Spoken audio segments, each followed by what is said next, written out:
Ladies and gentlemen, we're back. It's been a couple of weeks since I've been doing the show. I had a doctor's appointment week before last and eye surgery on my right eye again last week, which was unfortunately not so successful. Trying to get my right eye to 20/20. They got it down to maybe 40/20, but didn't work out as planned. Couldn't do last week's show. Doing a bit of a change up tonight. We have a great guest lined up.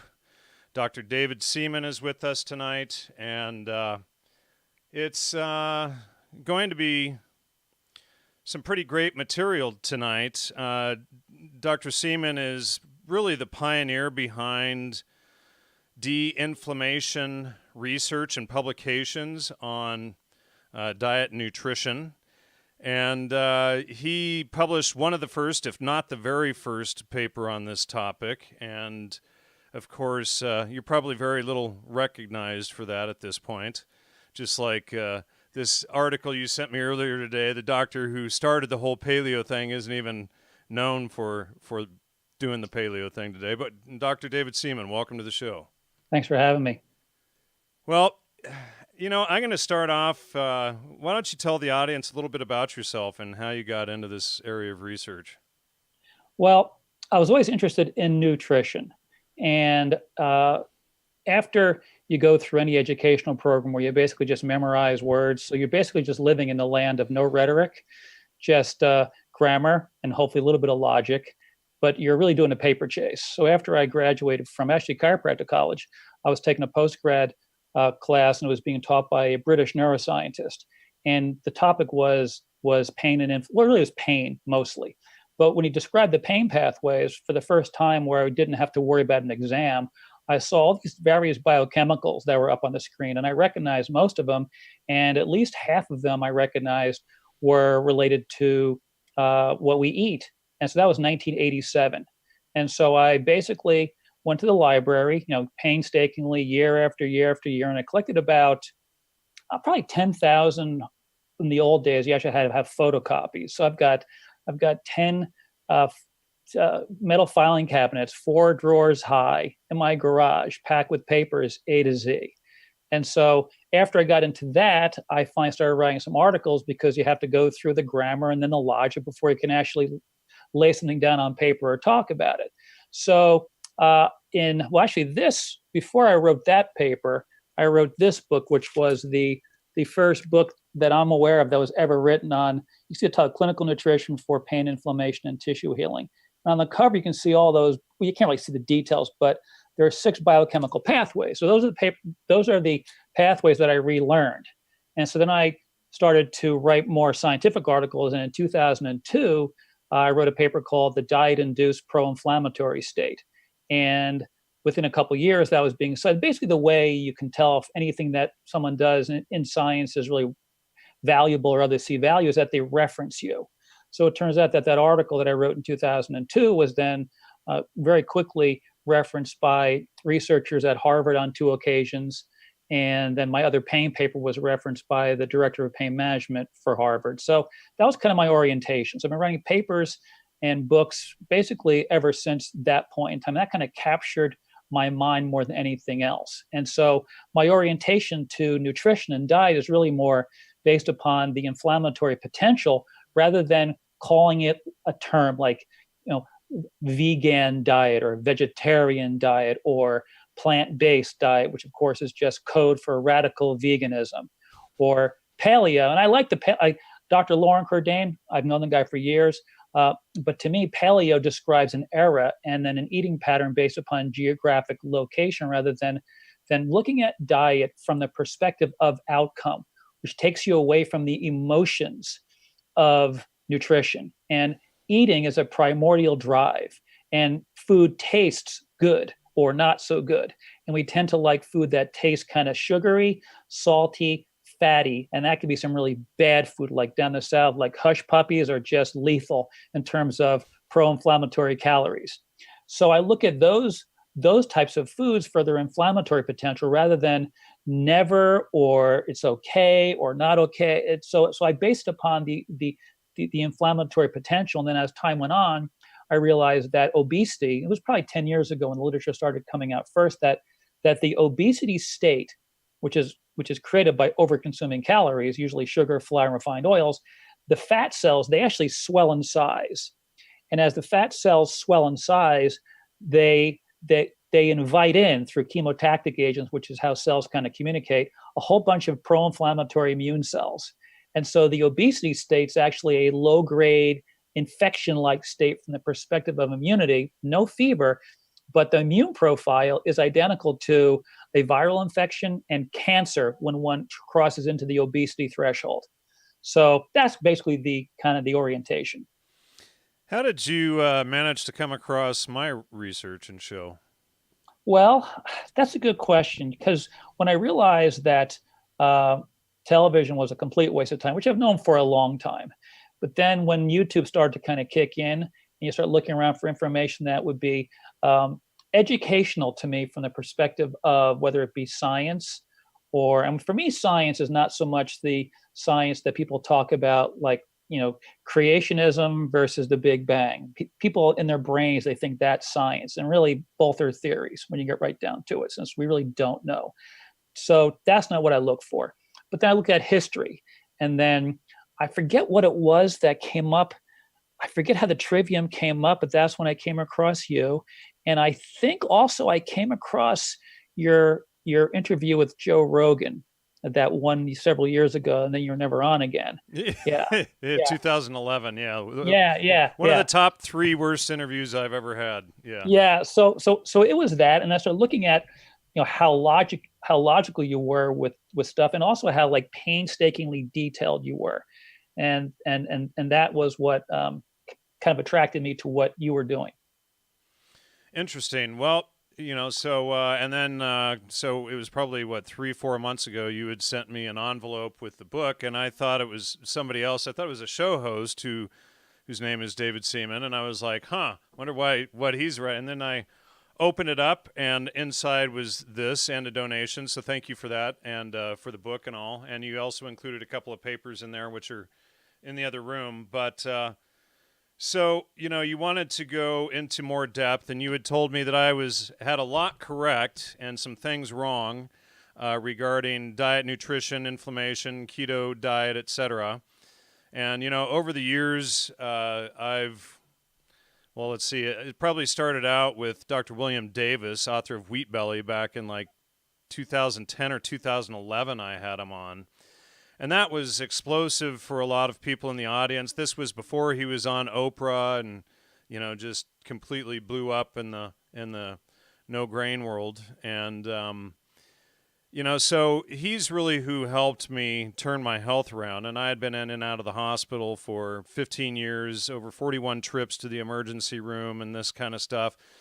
Now I haven't been back to the hospital for chronic inflammation and IBS type of stuff for almost 10 years now, maybe 9.5 years.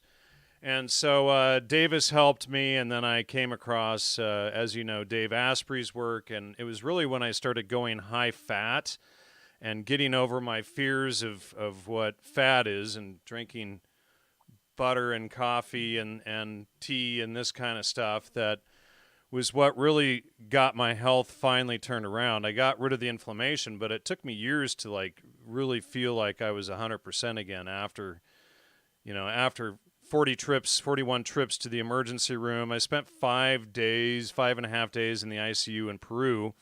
And for 15 years, I pretty much just puked my guts out, and that was actually when I started the show. I couldn't hold down a job. I got into doing research, and I started the show initially very leftist and doing research on psychedelics, and then realizing through the trivium that, that was all a bunch of baloney, and I exposed that and a lot of other things on the way. But it was from being sick all the time back in 2008 when I started the show. So that was kind of how I got onto this path. And then I got, many hundreds, if not thousands, of emails over the years from people thanking me for helping them with their diet and nutrition issues, getting them off of wheat, getting them on a high-fat diet. And I'd never heard from one person in the audience who didn't have a dramatic turnaround. And so then you contact me and you're like, well, you got it mostly right, but there's a few things wrong. So I'd like to come on and correct it. I'm like, yeah, sure. Let's do this. So Well, I figure since you're a logos trivium guy, you wouldn't take it personally. not at all. I appreciate, Yeah. Here's the thing is most people, they just tell you you're wrong and then they name call at you and they can't support your arguments, or they'll cite second, third, fourth, fifth hand citations. And they don't provide any citations. And then they criticize you for not taking their feedback. And it's like, well, what's your background? What's the research? What information do you have? So you actually have some. So, I appreciate real research, and you've published actual papers that people can fact check and look at your data. So, why not? It makes sense, right? So when you went to the hospital all those times, did they actually give you a definitive diagnosis? Was it a gluten sensitivity, a celiac disease, or was it IBS? No, it was I'm bullshitting, or what I call IBS, and I went to 12 doctors in the U.S., and all of them are what I would call incompetent. And I finally I was living out in L.A. at the time, and I went to this doctor who. Somebody just posted a super chat, but I went. He said, "Hey, boss, you're conquering this. I've been low carb for 2 years now, lost 60 pounds. By the way, have you heard the new Teddy Spaghetti cookbook?" And I haven't heard of all of that, but anyway, thank you for the super chat. By the way, thanks for supporting the show, folks. Really need your help and donations and support. But and now I just lost my train of thought. Where was I? You were doing the spaghetti thing, the Teddy spaghetti deal. Well, no, before that, what was I? The misdiagnosis. So yeah, 12 doctors, and then I went to this doctor out in L.A., and I'll never forget this. And I really pissed this doctor off to the point he almost threw me out of the office. And so I'm like, look, I need to get to the root of this. I want to find out what's causing it. And he says, well, you've been to 11 doctors before me. What makes you think I'm going to figure anything out? Basically saying I'm incompetent. And then, himself admitting he's incompetent. And then he says, so you're going to have to take this pill. You're probably not going to live past the age of 45, which I've superseded at this point. And you're going to need to take these pills for the rest of your life. And I said, so your diagnosis is that I'm deficient in your pills. And he just went through the roof at that point. It was like I just called his bluff on his whole life's fraud, as far as dispensing pills for, curing everything. And so, he basically just wrote the prescription, told me to get out of his office. And so he did not like that one bit. I was rather humored by the whole event. And so in 2009, which was, probably 2 years after this, I went down to Peru, and I had planned to, we had already planned to visit a gastroenterologist in Peru. And so right when we got down there, we got to Arequipa, and then we knew somebody who knew a family member who was studying medicine. He knew the best gastroenterologist in town. So right when we got there, we set up an appointment with this guy. Then the very next day I relapsed, and I'm down at the coast in Mollendo, and we called the doctor, drove all the way back up to Arequipa from Mollendo, and the doctor and 3 or 4 nurses were waiting for me when I was wheeled in, or came in. They brought me in, checked me out for like 5 or 10 minutes, took me straight back to ICU for the next 5.5 days. And so he, basically what happened is when you're on this grain, wheat, flour, sugar diet, and I was vegetarian at the time, it basically just feeds all kinds of bad bacteria. Things like Helicobacter pylori and whatnot were out of control. So he gets rid of that, and I felt mostly better. But then when I got back, I started relapsing, but without the severe pain. And then like 6 months or a year later was when I met Dr. Davis, and he's like, no, actually wheat disease is way more common. It manifests in like 40 different symptoms, so here, try this. And then that was actually when things started correcting itself. So you never got an actual diagnosis then? Never got an actual diagnosis for it. Yeah. But it's, you know, it's pretty obvious once and I had asked other doctors, what do you think I've heard about wheat intolerance? And they'd just be like, no, that's like 1 in 100, 1 in 1,000. It'd be impossible. No way you're allergic to that. And so they just completely avoided the subject. Well, 1 out of 100 is not that small of a number when you think of the 300 million people in America. Right. And so the way it works ultimately, if it's actually a wheat issue, it could be a wheat allergy. So they redefined how people react to wheat in terms of, the negative effects. One is called celiac disease, and that is when you get primary gut symptoms, and they're terrible. Diarrhea, you can have fatty stools, aches and pains, and so that's 1 out of 100 people. And then there is something called atypical celiac disease. And I don't know what the number is on that, but I suspect it's the same or a little bit more. And the reason why is because it's so hard to determine, and no one's been tested for all this. But atypical celiac disease is when you actually have it's an autoimmune state. And atypical celiac disease, it can manifest as just chronic headaches.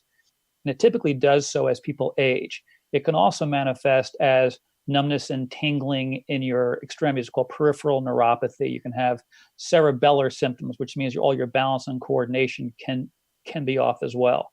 So that's atypical celiac disease when the symptoms manifest not from the gut, but from typically the nervous system. And so you have celiac disease, atypical celiac disease, 1 out of 100, maybe a little bit more. And then you have gluten sensitivity, which no one knows the prevalence of that. My guess is it's between 5 and 10% of the population. And then wheat allergy, you really don't know.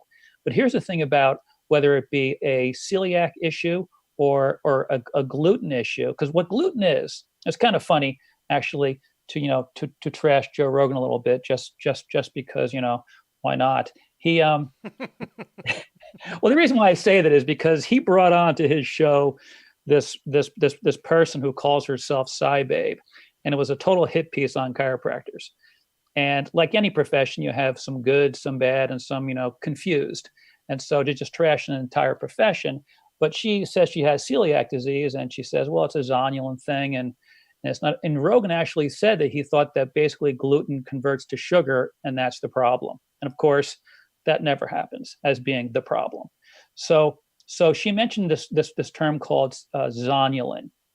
And zonulin is a protein produced by, if you look at a tube, and imagine that's your gut, you have cells that line the tube, and then below that you have several different layers, and you have immune cells there. Well, the surface cells are called enterocytes, and what they do when they're exposed to gluten fragments, gluten breakdown products, gliadin being the most common, the zonulin can be produced. And what happens then, so if your gut cells, they're supposed to be held together tightly. But when zonulin is produced, it causes the gut cells to separate. And that allows for antigens, food, and bacteria to be absorbed. And then down below, you have a rich immune system there because that is your first line of defense against foreign invaders. So zonulin separates the gut enterocytes, the gut barrier. And zonulin can be produced by gluten and by the wrong gut bacteria. Those are the two primary causes. So that is why IBS symptoms can literally mimic exactly gluten symptoms for some people. So it sounds like what you had was a zonulin problem caused perhaps by more of the excess carbohydrates. And that's kind of what happens if you eat sugary stuff, flour, and fat with it. Those three together create a problem with your gut flora over time. And then the wrong bacteria can multiply. And when those bacteria, when there are antigens that are absorbed or stimulate the zonulin system, you get this separation, and you can have a whole host of bizarre symptoms. So here are some examples of what. So the chromosome 16 is where the substance called zonulin localizes, and you have multiple cancers, schizophrenia, autism. What else off the top of my head? That's a lot of them, and then neurodegenerative diseases can all manifest. I mean, think about this: schizophrenia, right? So some people are crazy for their wheat. They are literally crazy for their wheat. Right. Well, Not only that, and I had sent a study that I had located to Dr. Davis years ago about gluteomorphine and does methapan, or however you pronounce it, what's the, Diazepam. yeah. Yeah, yeah, it's benzodiazepine. Yeah. Yeah, found naturally in wheat. And, so that was interesting too. People are literally going through a withdrawal when they get off of wheat after, it starts hitting about 2 to 3 months, but they start going through a withdrawal symptom. But, Well, not everybody, just so some may, but most people don't. And it has to also do with your mindset when you decide to give something up. Because our brain is so powerful. Years ago, maybe 10 years ago, and then 3 years ago, the Discovery Channel did two placebo / nocebo, more placebo, where they faked surgeries. They did these old guys who are all kind of crippled and could hardly walk, and you see they're scraggly old Ichabod Crane kind of like gait. And then all they did was they did an incision along the joint line, didn't penetrate in there, cut it up so they didn't touch any joint tissue at all. And they just told the subjects that they had knee surgery, and for many of the participants, they improved substantially. And some people had complete pain relief and no surgery was done. So it's also like a dentist who remove mercury fillings, which probably isn't a bad idea.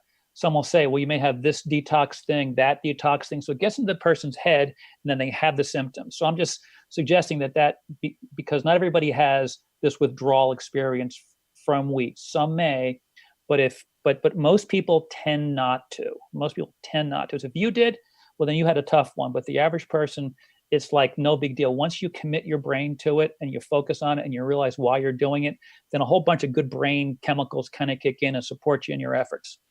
right, and you kind of get a brain fog that sort of lifts after a couple of months of not eating the stuff as well.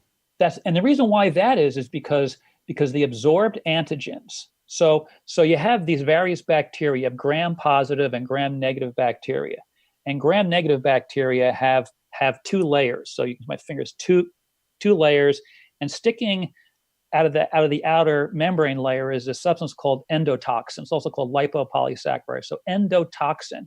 When endotoxin or when these gram-negative bacteria are exposed to sugar, flour, and refined oils as the worst one, this is what happens. The endotoxin clips off and you absorb it. So scientists have done meals where they feed them high calorie, like 900 calories of basically sugar, flour, refined oils, or just white bread and butter. And then an hour later, 2 hours later, they'll do a blood test and they'll see endotoxin levels spike substantially. And so when endotoxin kicks in, it creates an inflammatory reaction.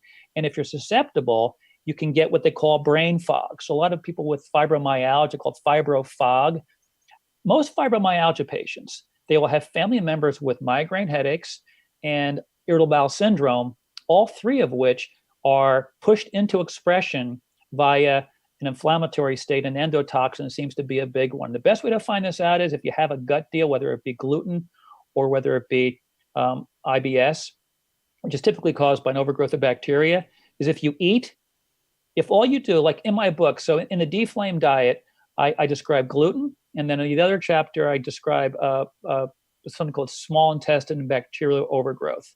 So if you wake up in the morning and your gut is flat, you got no gut symptoms, and then you just have a small, medium-sized white potato, just as a test food.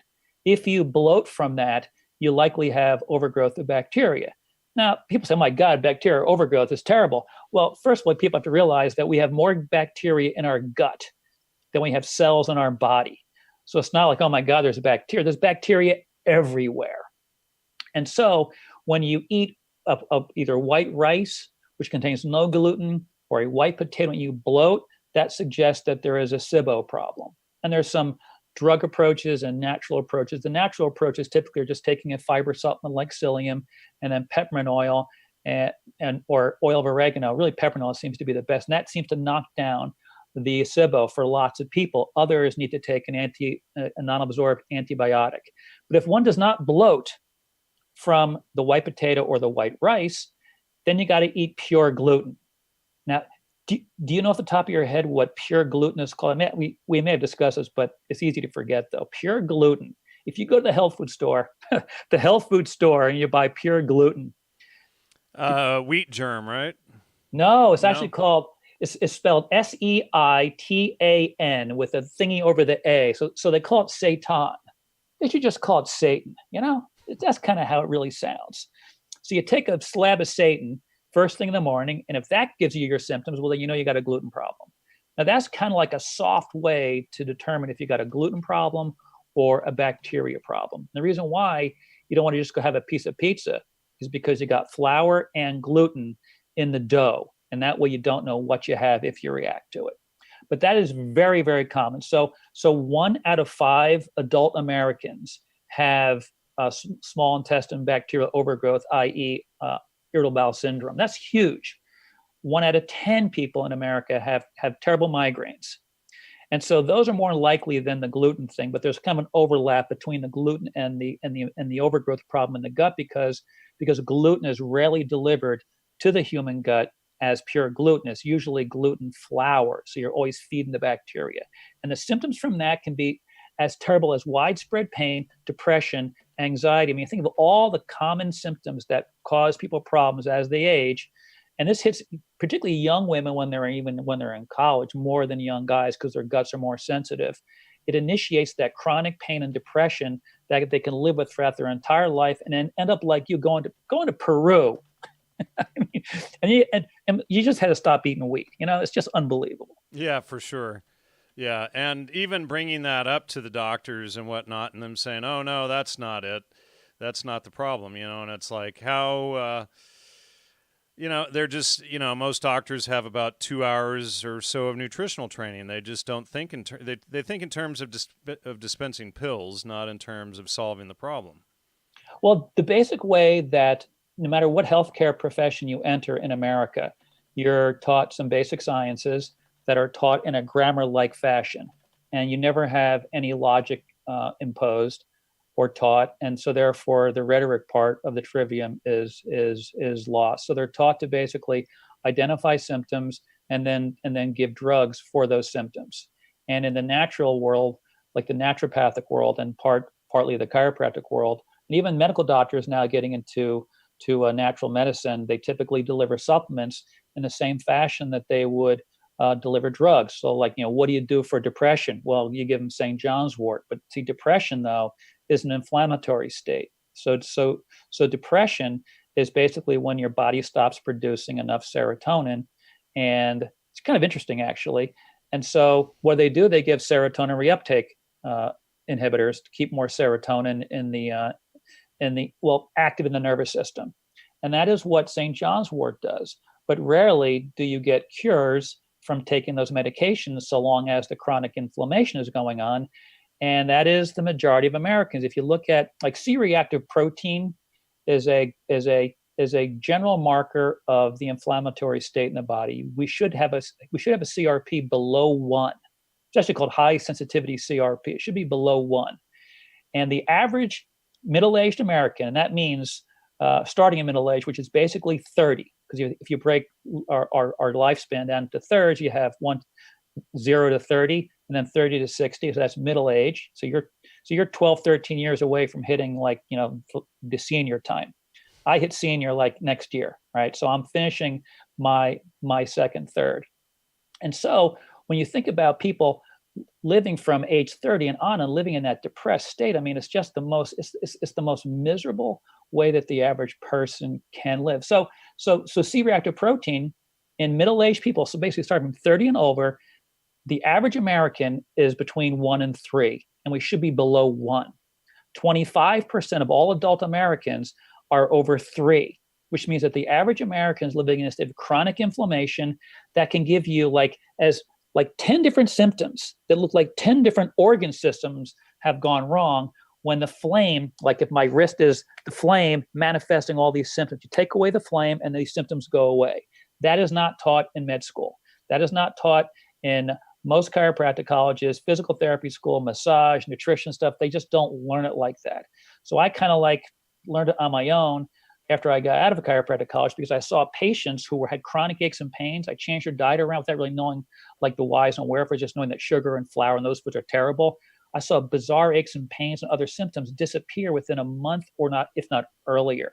So that kind of got me thinking more about forgetting the names of diseases and learning their biochemical etiology. And it turns out that basically any chronic disease that you can name, same inflammatory state, be it depression, be it schizophrenia, be it Alzheimer's disease, diabetes, heart disease, cancer, is all the same nasty excess production of pro-inflammatory mediators. The most famous kind of ones now, they're called cytokines. They're pro-inflammatory proteins. Interesting. All right. So why don't we talk about pigs versus humans for a minute? Okay. You mean that pig study? Yeah. Yeah, it's kind of interesting. So these paleo research, I mean legitimate. So the legitimate paleo scientists, the person that you want to follow, his name is Loren Cordain. So it's Loren Cordain, Cordain. And so Loren Cordain and his colleagues, and the way you can identify in this world of medicine, nutrition, you would go to a website. It's called PubMed, PubMed.gov. And so if you were to go there and put my name in, you put in Seaman. Now it's kind of funny. Like my last name. I mean, until I was maybe like 7th or 8th grade, I didn't have a science class that explained reproduction. And it's spelled like a sailor. But when you hear it, you're like, oh my God. So people say, it's awful. So people would say to me, eventually, you got to do your own diet. I'm like, yeah, I can't do the Seaman diet. That would just be so freaking weird, So fortunately, yeah. At least, so fortunately, self-deprecating jokes. That's pretty funny. Oh, it's awful. I mean, like the worst ever. I was a junior, because basically all my friends in high school I grew up with from like 2nd grade. So Seaman was spelled like sailor, right? No big deal. And so then I became a high jumper. And if anyone who's listening ever ran or participated in field events, they call up 3 of the participants. So it would be Irvin is up, and Rogan is on deck, and Seaman is in the hole. Yeah, so that was just like, needless to say, I didn't clear the bar on that particular jump. So, man, now I forgot where I was going with that. It just seemed like the good time for the old Seaman joke. What were we talking about? Oh, we were talking about pigs. The pigs. Yeah, the pigs. So Loren Cordain is the only guy you want to follow, and his research colleagues. And I'm pretty sure that the pig diet was done by Stefan Lindeberg, a Swedish paleo researcher who did a lot of papers with Cordain before he passed away. So what they did is they fed these 2 groups of pigs. It was actually, you will call it a high carbohydrate diet in the scientific sense, not the typical layperson's view of what high carb means, because this high carb diet was basically just vegetables, some of which were potatoes and turnips, and some fish and meat. And so it was a low fat, high vegetation. That technically would be a high carb diet. So that's why I don't like that language a lot of the time. So they fed about, I forget how many calories. They fed basically about 4,500 calories in each group. And the other group, they fed the standard pig grain diet. And the animals, they basically ate the same amount of calories. The grain diet animals, their CRP was twice as high or 3 times as high as the vegetation diet. They gained more body fat. Their blood pressure was worse, even though the calories were pretty similar, demonstrating that like living on grains, like to be a breaditarian, is a real problem. And so when people hear that, they think, oh my God, I can never have grains again. And I can tell you that if you don't react, I'm not saying that you should, but if you didn't react to, say, brown rice, it wouldn't kill you to have a small bowl of brown rice every day. That's not going to screw you up unless you're a reactor to that. So when people start thinking about, I got to change my diet around, I can never have dessert again, I can never have grains again, they freak out. Their amygdala, which is like the part of your brain that essentially operates to detect threat and creates fear, and then you get a defensive, aggressive, fleeing, fight or flight reactions. When someone says you can never eat that again, they wig out. And so I would say that for people listening, that diet shows that living on grains is a stupid move. And if you look at all your whole foods, you take, for example, whole grains, legumes, vegetation, all your various potatoes, your sweet potatoes and your yams, and then your meat and cheese and on and on.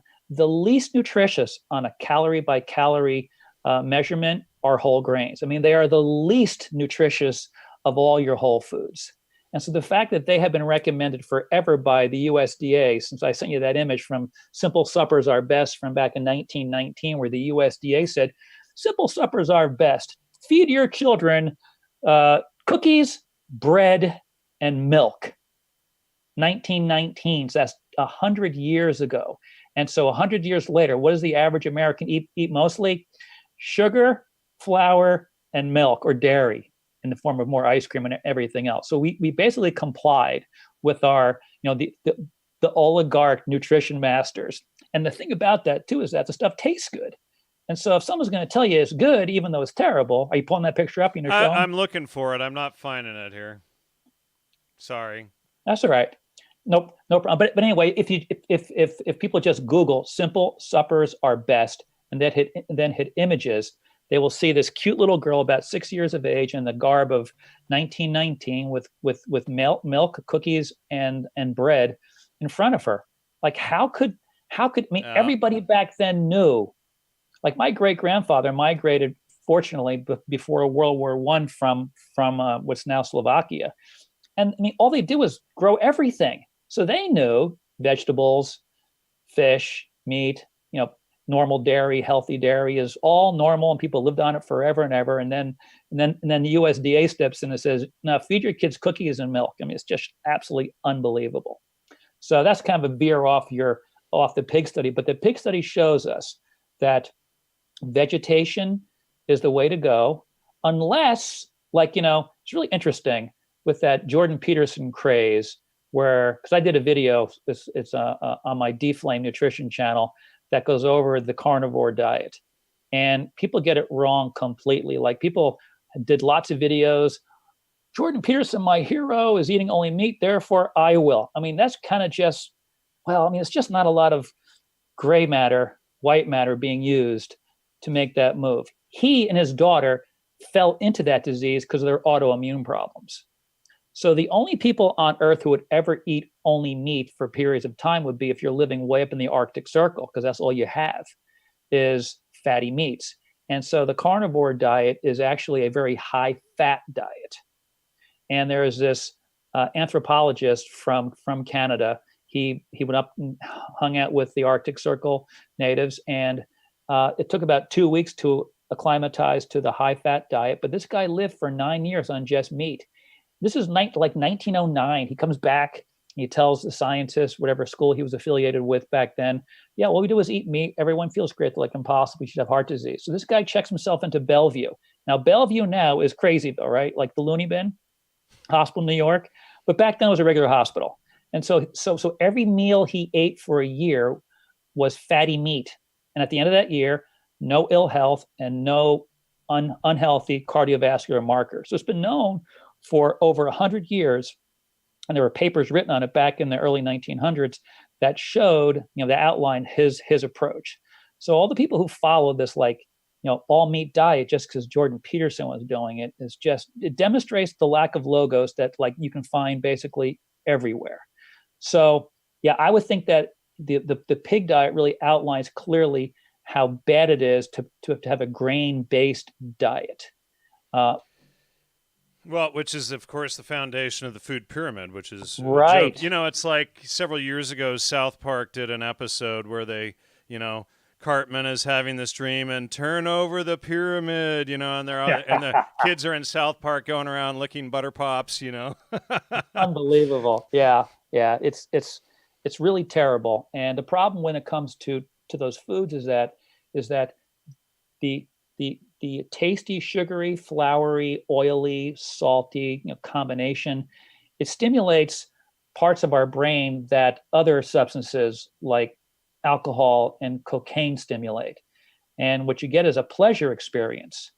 And then what's different for food is that you get the withdrawal effect typically right after you finish your bowl of ice cream. Like as it gets to the very end of it, like, and it's gone. And now you have that, and you want more. If you don't worry about it, you wake up the next morning, it's not a big deal. But in that moment, you have a withdrawal effect once you finish eating something tasty, which is why people will say, if I start eating ice cream, I eat the whole damn thing.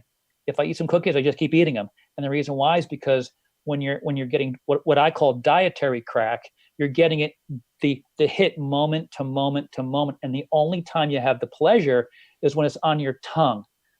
Once you swallow it, there are no esophageal receptors that are saying, oh man, this is so good going down. No, it only tastes good in your mouth.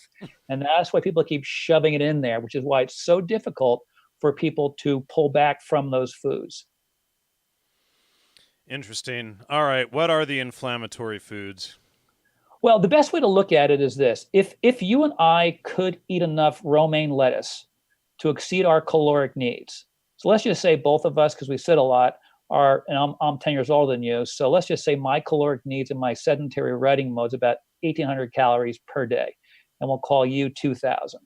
So if you and I both eat 3,000 calories per day of broccoli, that will be inflammatory. Anytime you exceed your caloric needs, your body kicks into an inflammatory mode. The issue is that nobody's going to do it with broccoli. So the way we can do it is, let's just say that you're a Green Bay Packers fan and you got your cheese hat on and all you think about is eating cheese. Well, cheese can once you exceed your caloric threshold, will turn the flame on. Subcaloric threshold, typically not a problem. So the most important thing is hypercaloric intake, which is what 70% of the adult Americans currently do. So the first step for hardcore dietary crackheads would be to, if they're really struggling with getting rid of sugary, floury, refined, oily foods, would be to count their calories and get below 2,000, 1,800 calories per day, which is what the average person is, where their caloric balance is. That's the easiest way for the average person to do it. And then if they get rid of more sugar, flour, refined. So basically, I'll show you the cover of my new book. That'll kind of show you. So right here. So this is the DeFlame diet for breast cancer. If you zoom right in there, you can see the healthy breast and then the cancer breast. Now, people who look at this, who are worried about breast cancer, they may go, oh my God, I had bread today. Well, you see, you have to just look at how much bread you really have to pound down for it to be a problem. So if you look at pro-inflammatory calories, that kind of encapsulates it right there. Anything that's deep fried is a problem. So chicken fingers, deep fried, problem. Let me ask you a question on that. What if it's deep fried in lard or, something like that? Well, no one really does deep frying, like the deep fryers in lard. But if you just fry in lard, that's not a problem. The reason why typically is because butter and lard and so tallow. It's just tallow. That's what I wanted to say also. So it's the oils that are the problem, the vegetable oils. Yeah, the reason why is because this is where you get into the omega-6 oils and the trans fatty acids. So when you think about like the term free radicals, reactive oxygen species, oxidation, right? So if you take a bite out of an apple, for example, and you let it sit on your counter for a day or so, that bit out part will turn brown. That's oxidation. You can test this at home. You can take a bite of 2 apples and then squeeze lemon juice on the one bite and not the other bite, and you'll see that the lemon juice prevents the oxidation from happening as rapidly. So that is, and if you key a car, it's going to rust. So oxidation kind of means like your body's kind of rusting. So the way these fats work is that the more double bonds they have, and I guess I could probably find a picture of double bond, but anyway, a saturated fat, what that means basically simply is this, is that fats, proteins, and sugars, their primary building blocks are carbon, hydrogen, and oxygen. And usually what you'll have between, if you have a saturated, well, I'll just show you what a picture looks like so you can see. This will actually help your people, right? Exactly what it looks like so they know. So let me find this. Where is it? I got like 50 pages on fats, right? You figure I should just get to it quick. Here we are. We're getting close. Here we go. This is what, can you see that okay? Yep. So that is what a saturated fatty acid looks like. Hold it up a little higher. There you go. So you can see all those carbons and you can see all the hydrogens. And you can see that there is a single line between all of the carbons. And each of the carbons, except for the ones on the very end, have 2 hydrogens attached to it. So a saturated fatty acid just means that all the carbons are saturated Right. with hydrogen. And So polyunsaturated means that there are many that are not saturated, where things can get in there and cause oxidation. Right, exactly. So here and then they used to tell us that the polyunsaturated were the healthy oils, and right. So can you see that we okay know it's there? yeah. Hold it up a little higher. And now we know that the opposite is true, that the polyunsaturated are the ones that can oxidize and become toxic. Well, the way this works ultimately is that if you think about, say, fish oil contains EPA and DHA. And if you look at, for example, wild game, they eat a lot of greens. So wild game naturally contains saturated fatty acids, monounsaturated fatty acids, and the polys. And so, but the polys are always in small amounts. Now, one of the interesting things about the polys is that it turns out that iodine is a very, very important mineral that protects your polys from oxidizing. And the average American is really low on the iodine intake scale. Especially since everybody went to sea salt, so now they're not getting the iodine intake they used to. Yeah, it's really a problem. Stuff was flour used to be iodized as well, and now it's not. So you have the halogen competition. But the saturated fatty acids, where you just see them carbon with all the hydrogens and no double bonds, they don't oxidize because the oxidation occurs where the double bonds are. And that is why deep frying is a real problem. When you deep fry, you have not only the polyunsaturated fatty acids, you have trans fatty acids in there. And the trans fatty acids that are created in the laboratory are very different than the ones that are found in small amounts in animal products. And so you get a double dose of flame when you eat deep fried foods from the restaurants. If you're just frying at home, it's much more intelligent to fry with saturated fatty acids. And I think that tallow and lard are fine to use, and butter as well. And so somebody just asked in the chat, and throw up your, if you want us to try to get to them more quickly, throw up a super chat. But somebody just asked, what about coconut oil? Yeah, see, so it's kind of like, what about coconut oil? So here's the way I answer that question, because it's an open-ended, huge possible answer, right? So I actually did a video. It's called Coconut Oil Fake News, because the American Heart Association came out with this thing that scared the crap out of people in the middle of 2018 about how coconut oil is never good for you, it's going to kill you. So I got the paper, read through every single, and the interesting thing about coconut oil, which is what made the news, was that it was a 3-paragraph section that made up half of a column in this article. So I go and I get the 3 references. I go through them very, very carefully. And not one of the references that they use supported the claim that the saturated fatty acids in coconut oil are killing anybody. So when you think about coconut oil, so first, if you go to the South Sea Islands, which is where they eat a lot of coconuts. They get most of their fats from coconuts, not too much from fish, because there's not a whole lot of fat in the fish in warm water. And there's no disease at all in relation to coconut oil intake in that context. But let's just say that you and I are doing our best to be, as anti-inflammatory as possible. We're eating lots of vegetables, and we're basically at a 2,000 calorie intake level, which is perfect for us to maintain body weight. There's no surges of excess calories. But then we add 200 or 300 calories per day on top of that of coconut oil. Well, then you'll have a hypercaloric problem created by coconut oil. So you always want to think about your intake of any of these substances in the overall dietary caloric intake view. So just to say, is coconut oil, how is that? If it's consumed at an appropriately caloric level, it will deliver you anti-inflammatory effects. It contains mostly a fatty acid called lauric acid. And when lauric acid gets into the gut microflora converts lauric acid into a substance called monolaurin. And monolaurin is basically a natural antibiotical effect in the gut. So this means that coconut oil consumed in the proper caloric amount in the global view of the diet is fantastic. Now, somebody just asked if they just wasted their money buying 5 pounds of Himalayan salt. I would just say no to that. Just get some iodine, like sea kelp supplements or something to go with it, so that you're taking that every day and not just, not going without iodine. Would you agree with that? Yeah, when it comes to iodine, there is the issue of people who have Hashimoto's disease, which is fairly common. And if they take iodine, and they can take some, but if they cross a threshold, then it can make their Hashimoto's worse.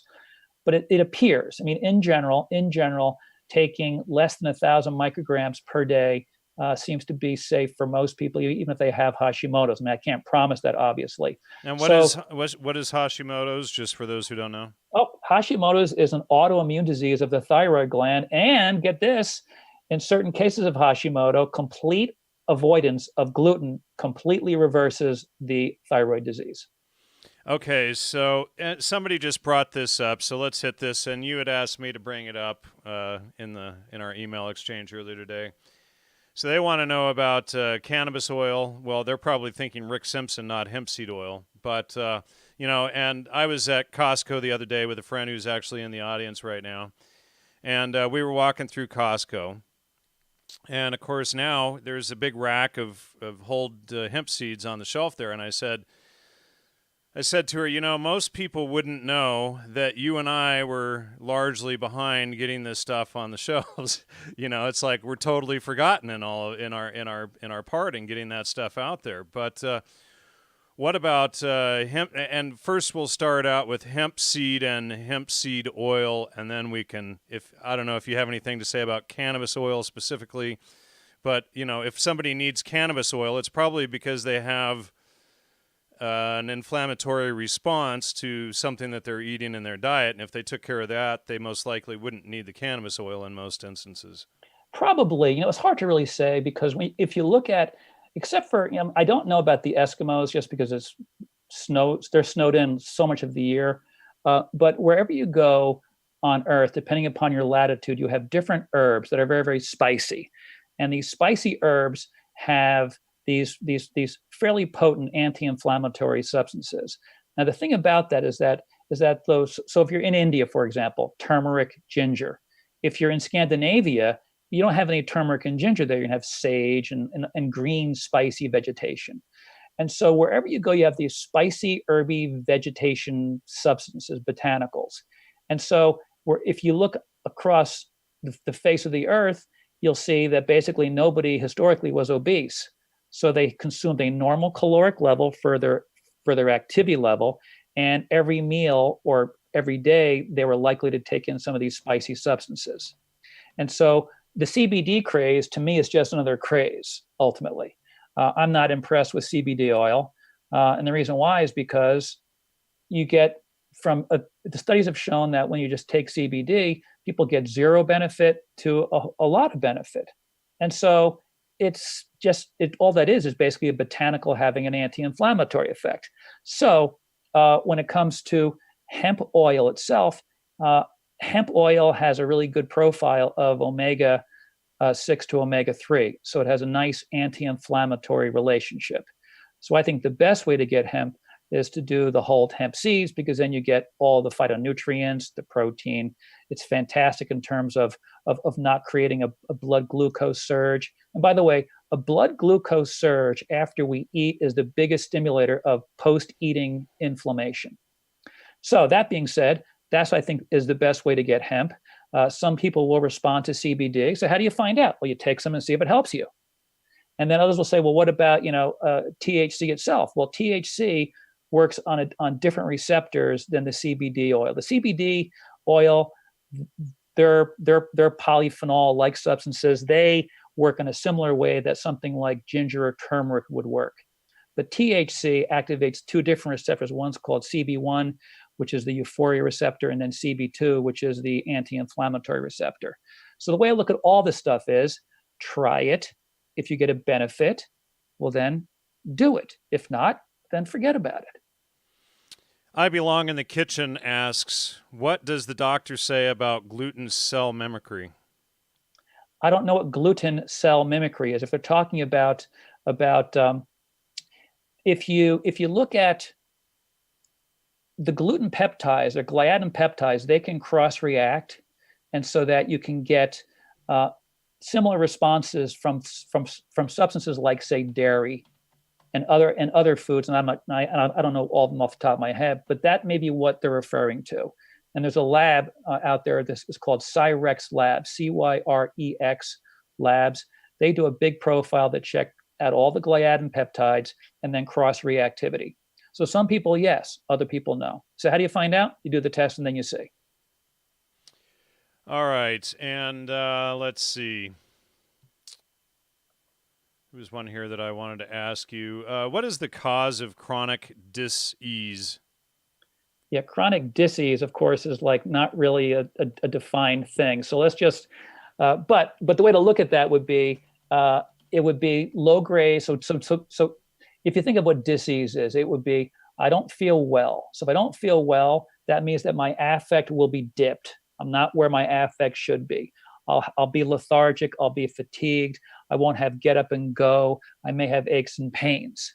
And so as the flame goes on, as we age, the flame heightens up, all those symptoms can manifest. So in general, if you just substitute the word chronic malaise for chronic disease, it would be chronic inflammation that causes this. And the biggest drivers, so let's just say that you and I are perfect with our diet, and we stop sleeping and we stress endlessly.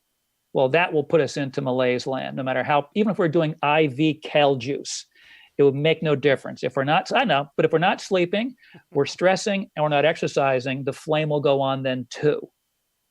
So chronic flame is turned on by a crappy diet, lack of sleep, stressing, and then being sedentary. Let's see. You know what? And I want to get back into our list here, but somebody asked, or somebody mentioned that they were lactose intolerant or allergic to all things dairy. And from my experience, most people are allergic to pasteurization more than they are to dairy. Do you find that true as well? I don't know. When you're looking at dairy, you're looking at if you have a lactose issue, it'll be present whether you have non-pasteurized dairy or pasteurized.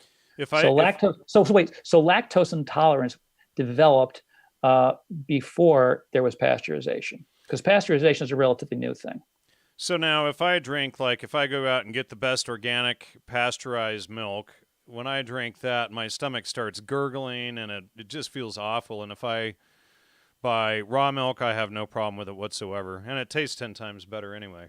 Yeah, I don't know if that would not be a lactose thing. It's something else, because when you pasteurize something, you do change, and everything is also homogenized too, and the homogenization can change it as well. But I'm not really. I got basically just some grammar for that. I don't have much logic or rhetoric to lay on you there. So that's all I got for you when it comes to dairy. All right. So what are the omega-6 oils? So if you want to look at the omega-6 oils where they are, anything that's deep fried, the most common substance that is used in the deep fryer is going to be peanut oil. And so here would be the biggies. It would be peanut oil, and soybean has the least amount of omega-6s, but they've got a 7-to-1 ratio. We want our intake of omega-6 and omega-3 to be less than 4-to-1, hopefully approaching 1-to-1. And so corn oil, safflower, sunflower, cottonseed, peanut, soybean. People think that grape seed oil is great. It is almost pure omega-6. There's no omega-3. So those oils I wouldn't touch on a regular basis. Okay, so let's just say that you're out someplace like I was, I don't know, last month, and someone ordered sweet potato fries. I had some, right? I had a hush puppy, right? Oh my God, it's just terrible. I'm going to die. So I would, but yeah. Well, yeah. However you are sensitized, but see, for me, I don't react to those, so I could actually eat them without reaction, which is a real problem. It's actually kind of better if you react, because then you shouldn't do it. If I know, I'm going to the hospital. There you go. Well, I had a friend who we went out to lunch a few times, and he goes, every time I get these deep fried wings and these French fries, my hands hurt. Like it feels like this. And I said, every time? He goes, yeah, every time. I go, and you're still doing it? I mean, what does it take to get into someone's head that how good the food tastes isn't worth having your hands like an old arthritic guy for the next several hours? It's kind of amazing, actually. So those would be the oils. And so when it comes to I don't really think that we need to do a whole lot of oil with cooking when it comes to say, meat you can grill. I mean, I think that using oil for cooking should be minimized because it's additional calories. The average person doesn't need it. So saute your vegetables or in a little bit of water, add some spices. And if you want to add butter to it afterwards, then mix the butter in afterwards. And that way you have a much better chance of controlling your fat intake because fat calories do build up. What if you cook it in the butter and add butter after? Well, it all depends upon what your caloric needs are. And so if you're doing that right now and you look like the same guy, if you take away your beard, you kind of look like, or if you add a beard to your Joe Rogan interview back, however long ago that was, you look like you're the same body weight or pretty close to it, which means that your caloric. So again, it's about keeping below or not exceeding your caloric intake. That keeps the flame away. Yeah, I'm probably within 5 pounds, but I wanted to gain. See, in 2011, I was still coming out of the whole. See, when I left the hospital in Arequipa, Peru, I was down to 114 or 115. God. Oh, man.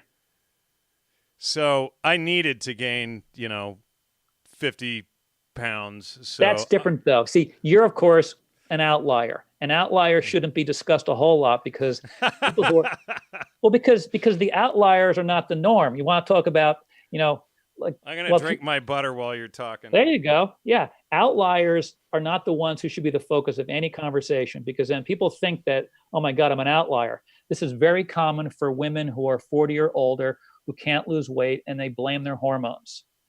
I've seen this many, many, many times. And then the right approach to diet and movement kicks in for them and they shred 20 or 30 pounds, which means it was all in their head.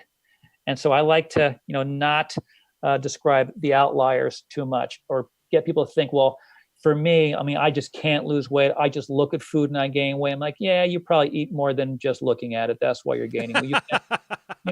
You can't walk by a donut shop and just pack on fat. You got to go in there and down a few. Yeah. All right. Let's get into this high carbo promotion that went full scale in 1977 with the McGovern Committee. Yeah, that was actually an amazing thing. I saw one, and I could not find it again. I saw one YouTube video where they actually captured McGovern essentially scolding the medical doctors who said, we don't have enough research to make this broad, sweeping recommendation of fat limitation and then high starchy carbohydrate intake. And so that kind of like set it pretty strong into writing. It was almost codified at that point. You need 60. So when I started college in 78, I guess. And at that point, and I don't know anything before personal. I don't remember reading about it so much, but it became kind of codified then where a healthy diet is 60 or 65% carbohydrate. And then the rest, a little bit of fat, a little bit of protein.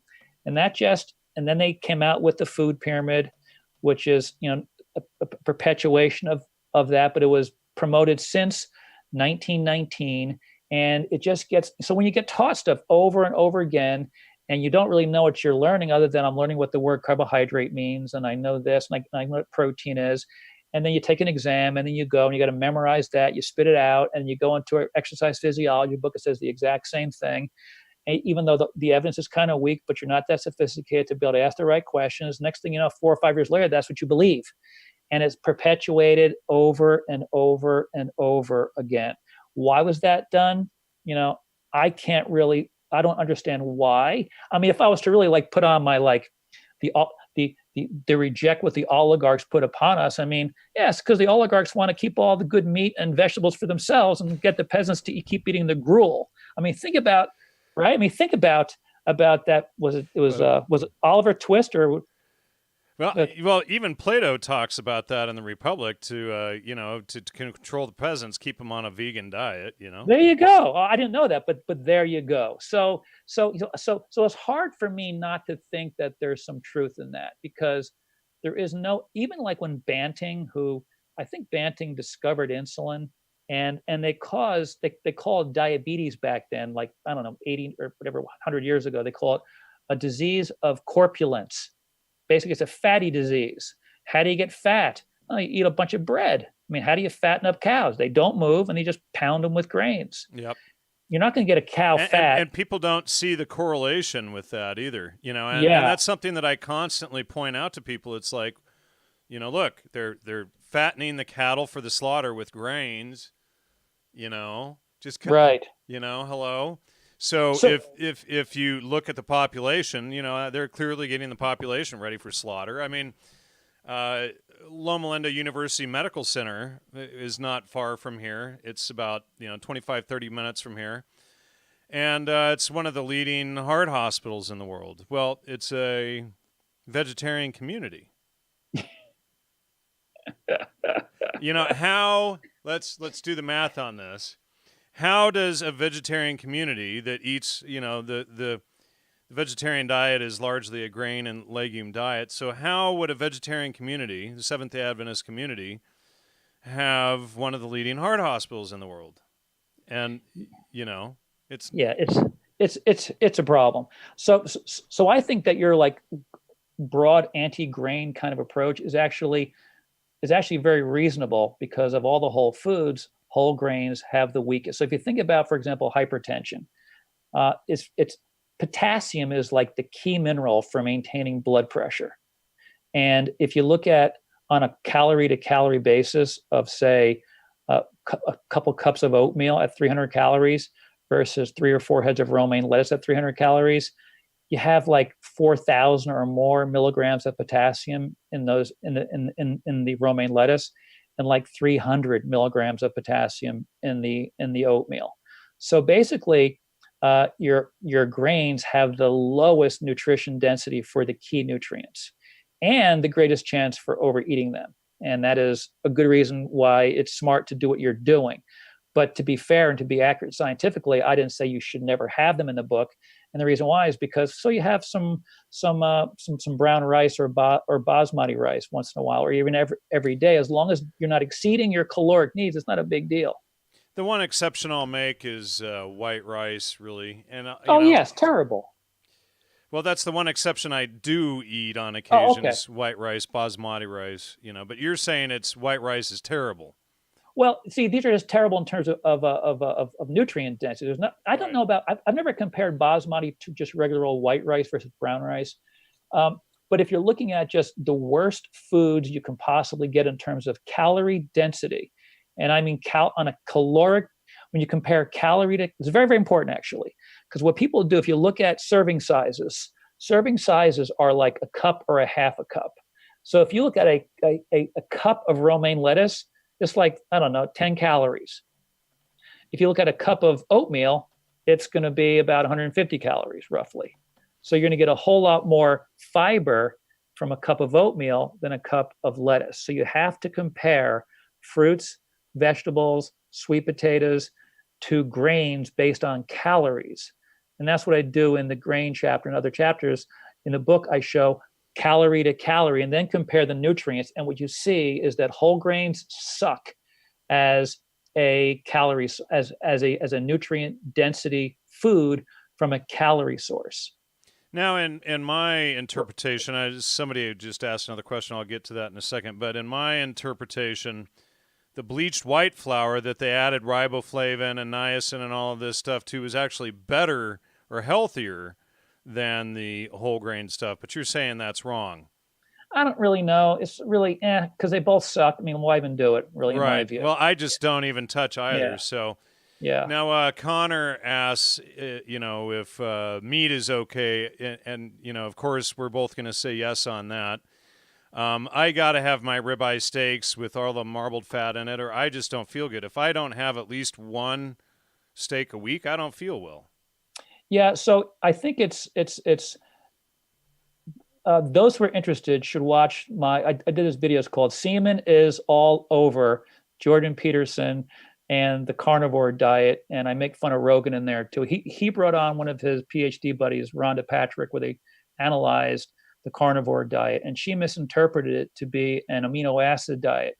And the Carnivore Diet is a high fat diet. It's not a high protein diet. That's exactly, and so many people don't get that. That's why I eat ribeye steaks, because they have all of the fat and everything. Right. So I would just go. If you can get nice grass-fed stuff, that that's, they're less fatty, but still that's the way to go is because if they're grass fed, then you get the good polyunsaturated fatty acids. But besides that, though, I mean, I've had people who live like literally outside Omaha, where you're going to get corn fed beef, right? So this one guy's like 230 and he's got asthma, postnasal drip, can't sleep, aches everywhere. He goes, dude, what do I do? I said, just like eat meat, vegetables, and nuts and sweet potatoes. Or because I don't like sweet potatoes. Well, then eat other. I don't care. Then eat yams.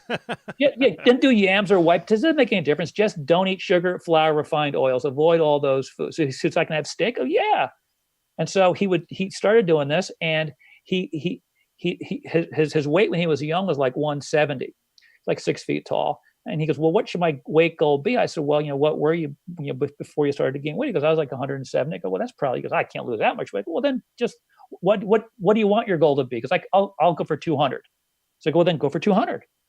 So I didn't say you got to go to 170 or 180. Go what works for your brain, because your body will stabilize at the point you're most healthy at. Well, here's what happened with this guy. So he loses 30 pounds, starts to exercise and run, and starts to feel great. And then when he hits 200, he goes, I can go lower than this. So between 200 and less than that, his postnasal drip went away. His adult onset asthma went away. His aches and pains went away. And he eventually got down to about 168 before he had a little bit of a setback and gained back to about 2 bills or a little bit more. But my point, though, is that I didn't tell him to eat grass-fed stuff and organic, because there was nothing organic in the sort of the outskirts area where he was living. So he just got basically the Omaha ribeyes and chicken and fish and vegetables, and all of those symptoms went away, completely went away. And this guy was 55 then. So my point is that you don't have to have this perfect organic diet to reverse lots and lots of conditions and symptomatology. It's best to do it that way, but if you can't get to it, not a big deal. So what were we disagreeing on? I think there's like I'm agreeing with just about everything you're saying. It was the way you presented. It was the way you presented the wheat thing, where the wheat causes all these things. Wheat does cause that if you have a celiac disease or a gluten sensitivity or wheat allergy. What about acne, psoriasis, eczema, schizophrenia, all of that stuff? Arthritis. I mean, these are all things that fall under wheat and low fat, for that matter. And if you start switching those up and going high fat and cutting out the grains, those things clear up. Well, it's true what you said, that those things can be gliadin induced. But I will say that if you go down to the South Sea Islands, where you can't have a high fat diet, like this, so this group in this island in New Guinea, and it's either the island or it's their tribe. Hold on a second. Sorry about that. I just accidentally moved a window. Sorry. Go ahead. So it's your listeners can Google the Kitava study, Kitava, and this population, they get like, I'm going to say 70% of their calories from sweet potatoes, yams, taro, and then fruit, right? And then they get coconut, and then they get your warm water fish, which are not that fatty. So they had a low-fat diet, but they were free. It was free of sugar, flour, refined oils, and it was free of gluten. And so they had a high so-called carb diet, a low-fat diet, moderate protein diet, and they had none of those diseases. And they're barefooted their entire life from birth until they die at like 90 or older. And so the real key is, and listen, I agree with you. I think that I never bring gluten home with me ever. And if I go to a restaurant and they bring out sourdough bread, sourdough has the least amount of gluten in it. And so I'll take a little bit of the crust just because I like the crunchiness, and I'll dip it in olive oil or put some butter on it. But otherwise, I avoid gluten absolutely, because to me, there's no benefit from it. So why waste the calories? So yes, I think that you're right, but you have to just put it in, kind of like the right framework, because the high fat works for you. If you were to move to Kitava, you couldn't really do that unless you just ate coconut all day long, and no one there does that. You find a nice Kitavan bride, she's going to feed you. Yeah. Well, I know one other thing I disagree with you on: microwave ovens. Okay. I don't disagree with you. I don't think that that's the best way to go. But again, though, out of all the evils, I'll give you an example of what. So there's this. I think she's just a master's degree in nutrition. Her name is Sally Fallon. Oh yeah, She I've interviewed her a couple times. yeah. So when Lauren Cordain came out with his paleo book, she just like trashed him. Like, why would you trash eating whole foods? And one of the things that just twisted her up was the fact that he said, if you're going to have soda, just have a diet soda. He didn't say do it. It's not a recommendation. But if you're living in this world right now, and the language that actually scientists use to describe our society, they call it, we live in an obesogenic society. And so living in this obesogenic society, you got to cut back calories. So if you're going to have a soda once in a while, a diet soda once in a while is not going to kill you. That being said, a little microwaving here, it's not going to kill you. I'm not saying that you should do everything, but a little bit, I mean, that's like the worst of the evils. The guy who did some microwaving, who lost all that weight, and how those symptoms go away. So if it was that terrible, and if grain-fed cows were that terrible, and non-organic foods were a problem, then asthma, postnasal drip, aches and pains everywhere, sleeping problems, they wouldn't have gone away. What So about aspartame, though? I mean, that stuff is bad stuff. Yeah, I would, if anyone wants to use sweeteners, which I think is dumb anyway, right? I mean, it really doesn't make any sense. But people, because they're dietary crackheads, as I call it, they want their fix. They're like jonesing for a fix. The best way to go would be with what are called polyols, scientifically, sugar alcohols otherwise. So xylitol and that stuff. Exactly, erythritol, because what they do is they have a beneficial probiotic effect in the gut flora, and they actually prevent dental caries, and they have no glycemic penalty. So if you want to sweeten something up, go with those and avoid the other ones. All right, did we cover DASH? Oh, we did not, but that's just kind of the food pyramid thing. Yeah, DASH stands for Dietary Approaches to Stop Hypertension. It doesn't work, and here's how you know. 1 out of 3 adult Americans have hypertension. Now, most of them are not following the DASH diet, but actually most of them are, because if you do a 3,000 calorie DASH diet, you're allowed 12 servings of grains, and just 3 need to be whole grains. So basically, the DASH diet is really the dietary approach to promote hypertension, the way the average American interprets it. So yeah, it's a real problem because they endlessly push the whole grains. I couldn't find it recently, but a while back I was looking on, I think it was the American Diabetic Association website. They actually have a food pyramid called the Diabetes Food Pyramid. And they're right. If you follow that program, you're going to have diabetes. You'll get it. Just All right. And somebody's saying, I feel like I'm in the 80s. It's all about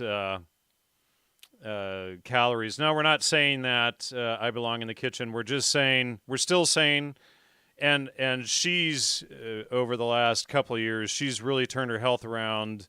She had a lot of problems, and she cut the grains and the wheat and the sugar and everything. Now, she's probably the only thing left she may still need to cut is vegetable oils, which I don't think she even has to cut that anymore, but she's really turned her health around. So, all he's saying is just find your caloric level. To me, and you and I kind of talked about this before, it's, I don't even know that if it's so much calories that count, because our bodies absorb nutrients. We don't really burn them per se, so is it really based on thermodynamics?